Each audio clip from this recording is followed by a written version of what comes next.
Good morning to all our radio listeners and to our online streaming viewers. We celebrate today the Holy Mass for Thursday after Ash Wednesday. We include in this Mass the following intentions. For the Thanksgiving of Ades Mangyo, Annalyn Miranda, Vergara and Ocampo family, Clarita Arcega and family, Conrado and Marian Nunag and family, Cons Quizon, Dalia Dizon and family, Emily and Annalyn Pare and family, First Calcutta Foundation Incorporated, Justin Carl Mercado, Merlin Ferreras Abelia, St. Ferdinand Medical Arts Building, St. Francis Academy, Mariel and Nimrod. For the special intentions of Asuncion Sampang, Abigail and Nico Pangilinan, Anisiete family, Bonifacio family, Danica Lacayanga, Donald Paul Dizon, Estrabillo Santos family, Isip family, John Kenneth Nuki and Valerie Apple Balagtas, Lenny Papio, Lita Guanlao, Myla Victoria Amurao, Manabat family, Mariciano and Clarita Arcega, Mirasol Ahos and family, Pamela Nicole Pelayo, Rolly, Franz and Jerome Isip, Vincent Christopher Pare, Genevieve Tanig. For celebrating their special day today, especially for Reverend Father Marvin Dizon, Reverend Father Arjon de la Cruz, Adrian Dabu, Carmelita Milet Vergara Ocampo, Jonas Manicdao, Marilu Santos, and for the speedy recovery of Angelita Valencia, Agripina Macalindong, Angel Basilio, Angelina Pelayo, Brother Bonnie Ganya, Cons Quizon, Donna Katakutan, Esperanza Torno Cortez, Evelyn Dunca, Fernando Manabat Sr., Flora Quizon, Florencio Garcia, Fernando Dabu Jr., Herna Sampang, Helen David, Herbert Baiz, Jan Vincent Lopez, Julieta Balagtas, Kay Gonzalez, Kenzo Miguel Policarpio, Lourdes Yuzon,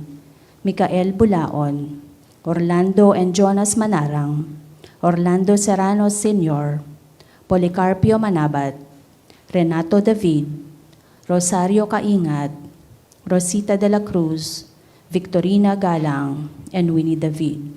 For the repose of the soul of Joel, Librada, Linda, Lolita, Mamerto, Maximo and Cecilia, Miguel, Leonila, Roberto, Remedios, Eufrosina, Carolino, Felisa, for the death anniversary of Perpetua and all the poor souls in purgatory.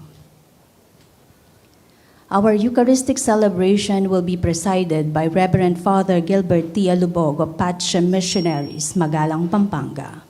Together we sing the entrance hymn.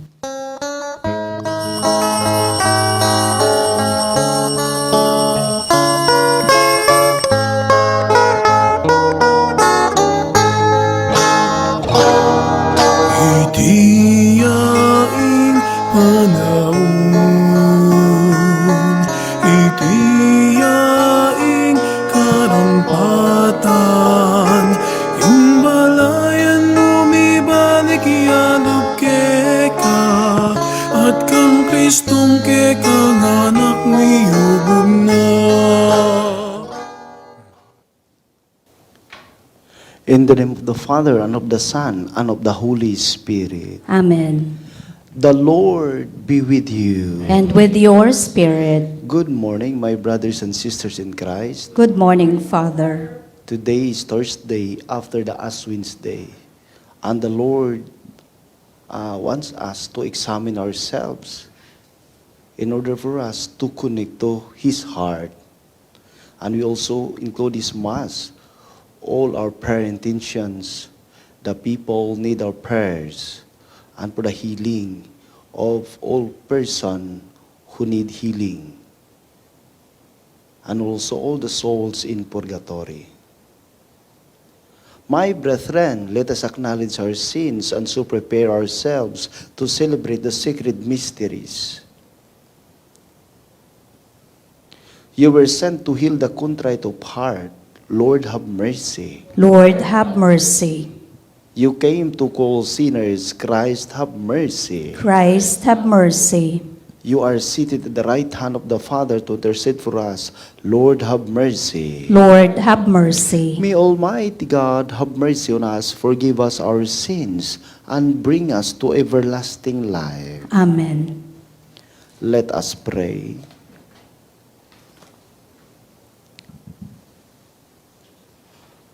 Prompt our action with your inspiration, we pray, O Lord, and further them with your constant help, that all we do may always begin from you, and by you be brought to completion. Through our Lord Jesus Christ, your Son, who lives and reigns with you in the unity of the Holy Spirit, God, forever and ever. Amen. A reading from the book of Deuteronomy. Moses said to the people, "Today I have set before you life and prosperity, death and doom.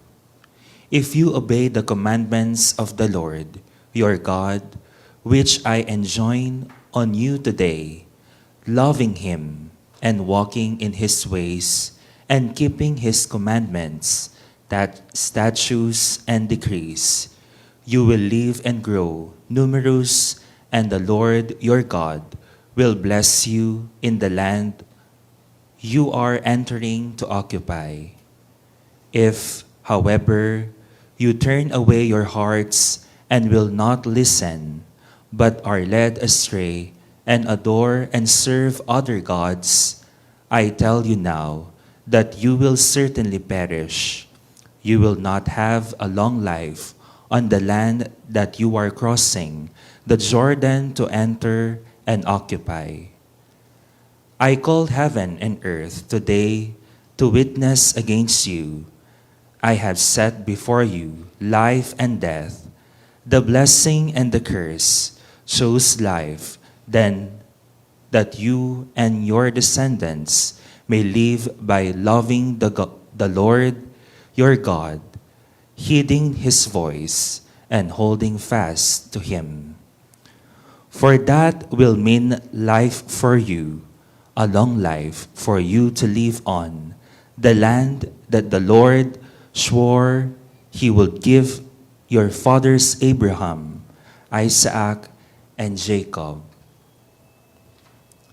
The word of the Lord. Thanks be to God.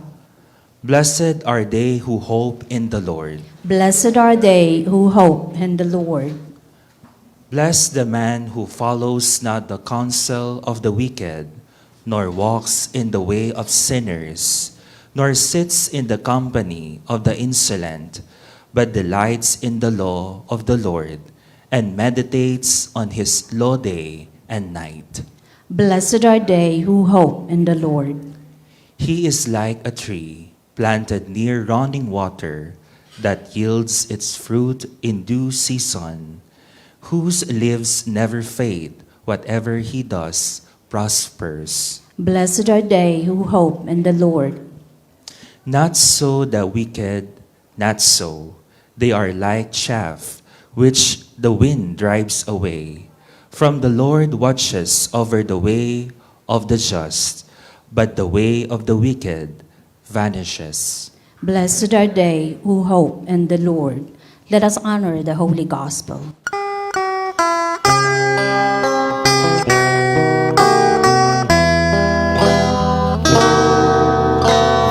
Ligaya't kapurihan keka, Kristong Jesus, aginumi. Ligaya't kapurihan keka, ligaya't kapurihan keka. Ligaya't kapurihan keka, Kristong Jesus, aginumi. Ligaya't kapurihan keka, ligaya't kapurihan keka. The Lord be with you. And with your spirit, Our reading from the Holy Gospel according to Saint Luke. glory to you, O Lord.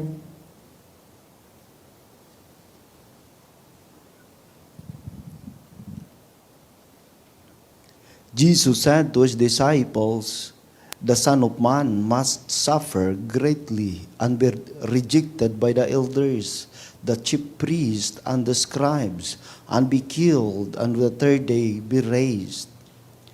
Then he said to all, "If anyone wishes to come after me, he must deny himself and take up his cross daily and follow me. For whoever wishes to save his life will lose it, but whoever loses his life for my sake will save it. What profit is there for one to gain the whole world, yet lose or forfeit himself?" The Gospel of the Lord. Praise to you, O Lord Jesus Christ. Yesterday, we celebrate the Ash Wednesday. It is because today is Thursday. Wala namang Ash Wednesday na Thursday, no? Mga kapatid, at the message of Lent is more on repentance, pagsisisi. Kapag napagtanto o na-realize natin ang kaimportante ng pagbabalik loob sa Diyos. If we realize the word repentance o pagbabalik loob sa Diyos, araw-araw tayong kakapit sa Diyos at sasambitin ang katagang, "I'm sorry, Lord. I'm sorry." Sapagkat kaakit-akit ang dulot nito dahil sa kagandahang loob, hatid ng Diyos. Dahil sa kagandahang kaluubang, hatid nito. Sa Kapampangan, yung salitang malago at masanting. Malago at masanting ay, ang totoong malago at masanting ay yung taong merong pagbabalik loob sa Diyos. Ang epekto nito ay kagandahang loob. At ito'y kaakit-akit ng puso ng tao. At yung opposite ng malago at masanting ay yung matsura o murit, mas malala. Matsura o murit. Pangit at naging hindi wasto ang buhay ng tao. Yung direksyon ng tao.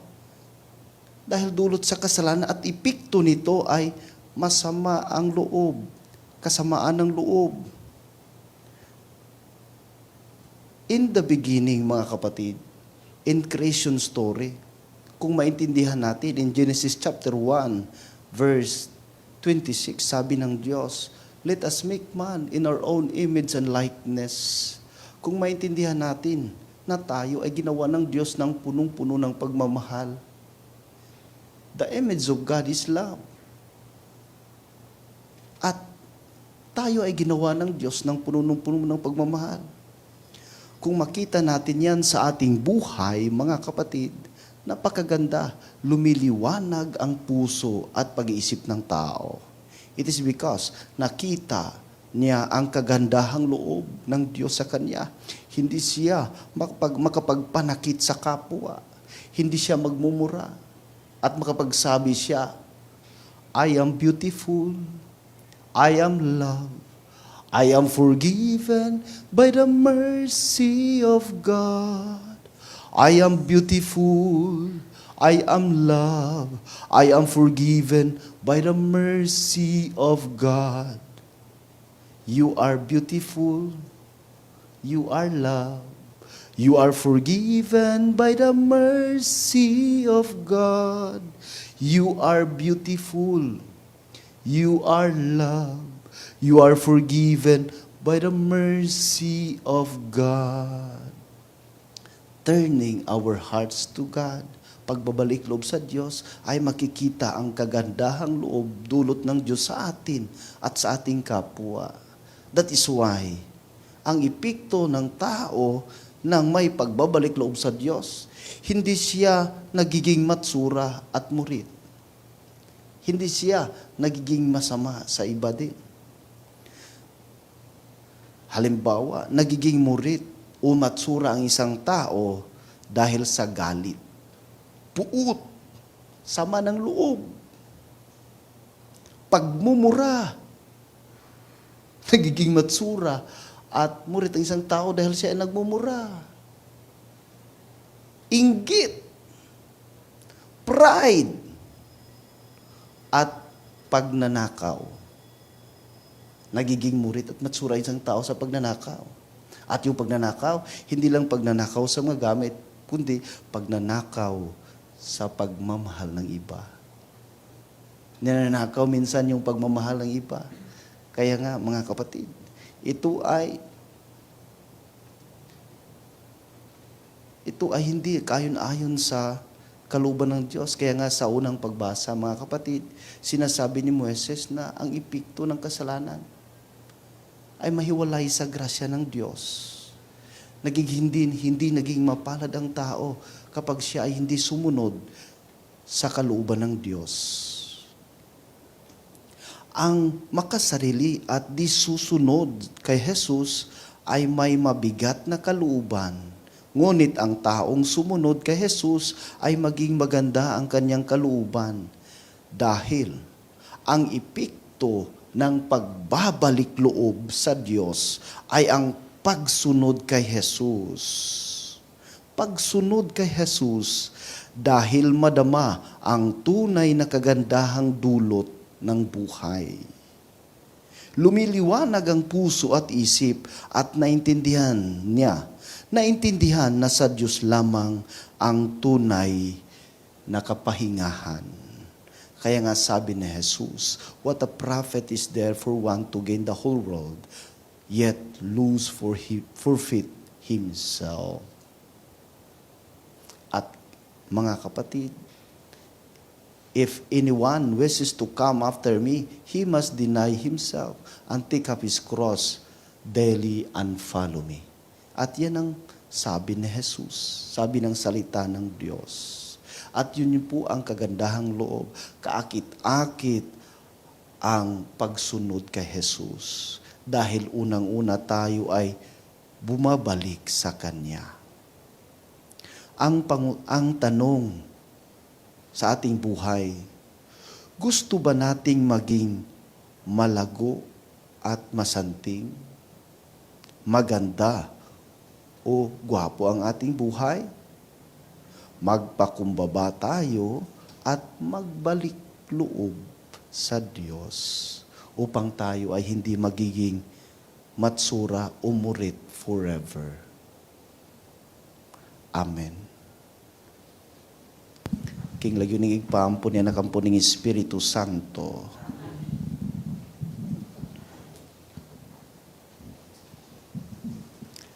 Sisters and brothers, with the help of God, we pray that we may choose life and blessings. Let our prayer be, Lord, hear us. Lord, hear us. We pray for every Christian during the season of Lent, that by being converted back to Christ, they may abandon those things which lead to death and choose rather the life of Christ's bring. Let us pray to the Lord. Lord, hear us. We pray for each other that during this season of Lent, we may follow Jesus with trust and hope. Let us pray to the Lord. Lord, hear us. We pray for those who, driven by ambition and greed, seek to own the world, that they may recognize their spiritual needs and so find their way to Christ. Let us pray to the Lord. Lord, hear us. We pray for the work of Project Compassion, that through the sacrifice and generosity of Australia Catholics, they may be a just future for all who are in need. Let us pray to the Lord. Lord, hear us. May the Lord accept our thanksgiving and our personal intentions, the special intentions of the radio station of our Archdiocese, and that all the faithful departed, especially from our parish, community, and families, may enter the heavenly Jerusalem. Let us pray to the Lord. Lord, hear us. Lord our God, steer us away from the company of sinners. Strengthen our ties within this community of faith, and help us all to grow in love of Christ, who is Lord forever and ever. Amen.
Pray, my brethren, that my sacrifice and yours may be acceptable to God, the Almighty Father. May the Lord accept the sacrifice at your hands for the praise and glory of his name, for our good and the good of all his holy church. Regard with favor, O Lord, we pray, the offerings we set upon this sacred altar, that bestowing on us your pardon, our oblations, may give honor to your name, through Christ our Lord. Amen. The Lord be with you. And with your spirit, Lift up your hearts. we lift them up to the Lord. Let us give thanks to the Lord our God. It is right and just. It is truly right and just, our duty and our salvation, always and everywhere to give you thanks, Lord, Holy Father, Almighty and Eternal God. For you will that our self-denial should give you thanks, humble our sinful pride, contribute to the feeding of the poor, and so help us imitate you in your kindness. And so we glorify you with countless angels, as with one voice of praise we acclaim. Holy, holy, holy Lord God of hosts, heaven and earth are full of your glory. Hosanna in the highest. Blessed is he who comes in the name of the Lord. Hosanna in the highest.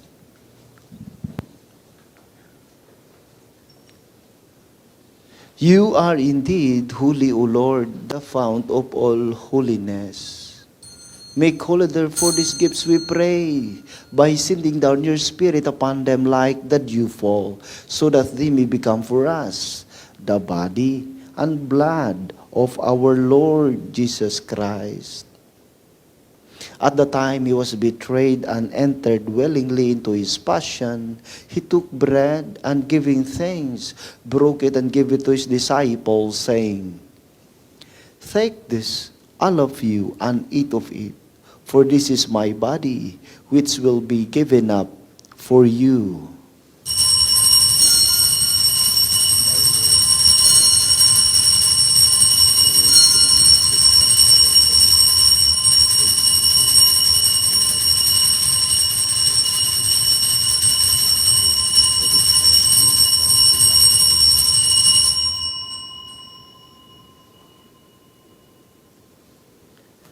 In a similar way, when supper was ended, he took the chalice, and once more giving thanks, he gave it to his disciples, saying, "Take this, all of you, and drink from it, for this is the chalice of my blood, the blood of the new and eternal covenant, which will be poured out for you and for many, for the forgiveness of sins. Do this in memory of me."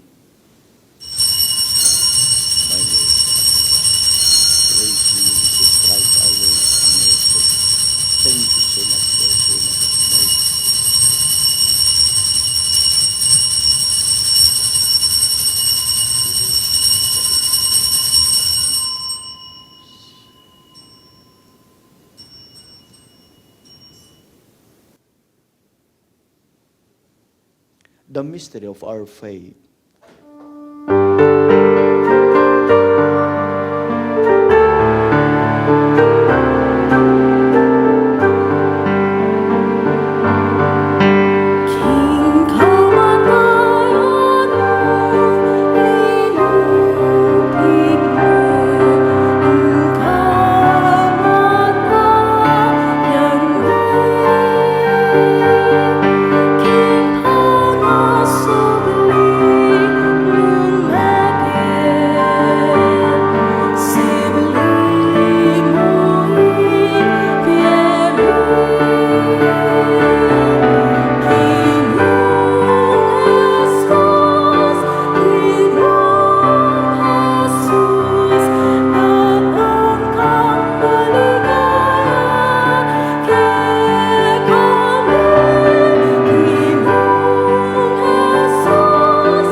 Therefore, as we celebrate the memorial of his death and resurrection, we offer you, Lord, the bread of life and the chalice of salvation, giving thanks that you have held us worthy to be in your presence and minister to you.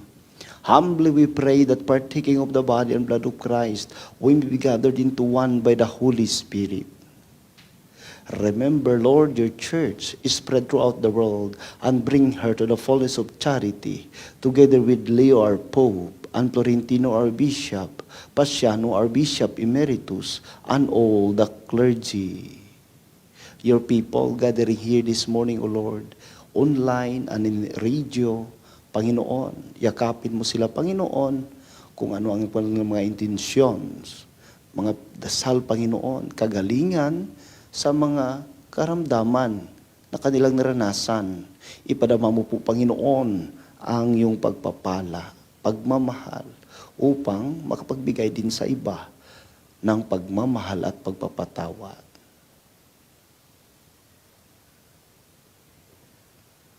Remember also our brothers and sisters who have fallen asleep in the hope of the resurrection, and all have died in your mercy.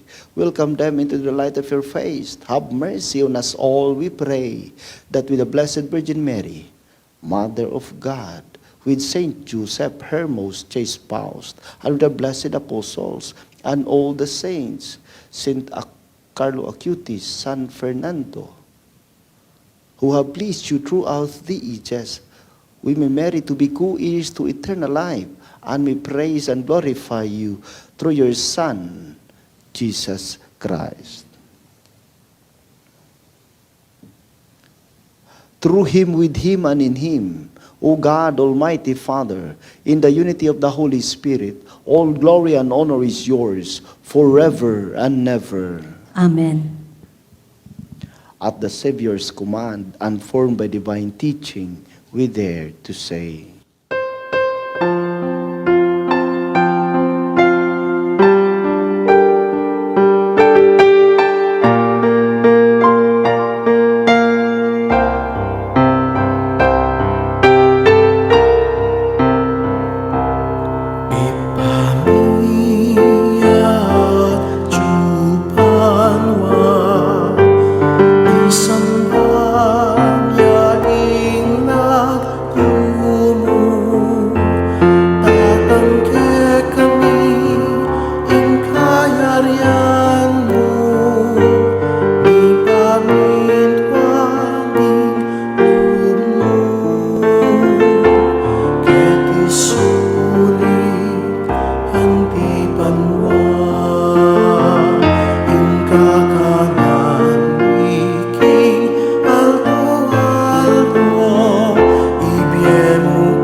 Deliver us, Lord, we pray, from every evil. Graciously grant peace in our days, that by the help of your mercy, we be always free from sin and safe from all distress, as we await the blessed hope and the coming of our Savior, Jesus Christ. For the kingdom, the power, and the glory are yours, now and forever. Lord Jesus Christ, who said to your apostles, "Peace I leave you, my peace I give you. Look not on our sins, but on the faith of your church, and graciously grant her peace and unity in accordance with your will, who live and reign forever and ever." Amen. The peace of the Lord be with you always. And with your spirit. Let us offer each other the sign of peace be with you. Peace be with you all. Peace be with you. Peace be with you.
My dear friends, this is Jesus, the bread of life. Behold the Lamb of God. Behold him who takes away the sins of the world. Blessed are those called to the supper of the Lamb. Lord, Lord, I am not worthy that you should enter under my roof, but only say the word, and my soul shall be healed. The body and blood of Christ will bring us to everlasting life.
For our radio listeners and online streaming viewers, we will join you in praying the act of spiritual communion.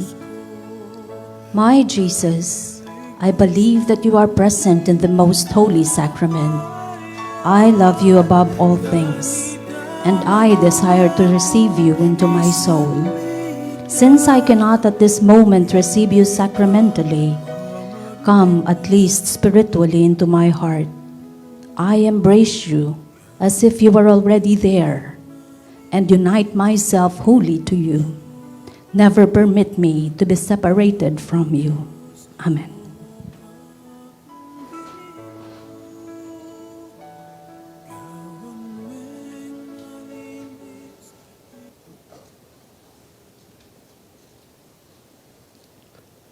Let us pray.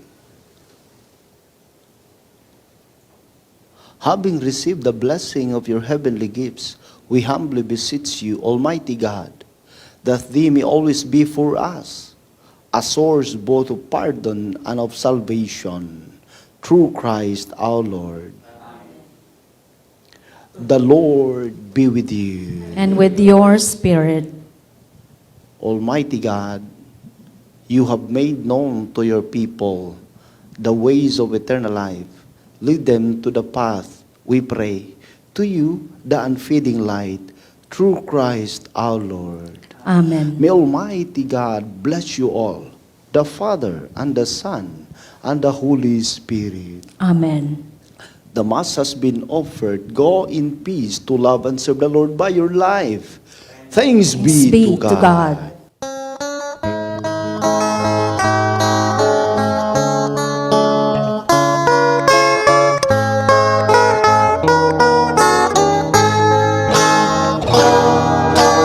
Itiyaing panahon, itiyaing karampatan, imbalayan umibalik yadog keka, at kang Kristong kekang anak miyubog na. Mayo pa yang iba, alang hanggang Diyos, pupurian da ka pasalamatan da ka, alakang tuk ng mamahuske kami, paraking bayo at labis-labis abie. Itiyaing panahon, itiyaing karampatan, imbalayan umibalik yadog keka, at kang Kristong kekang anak niyo.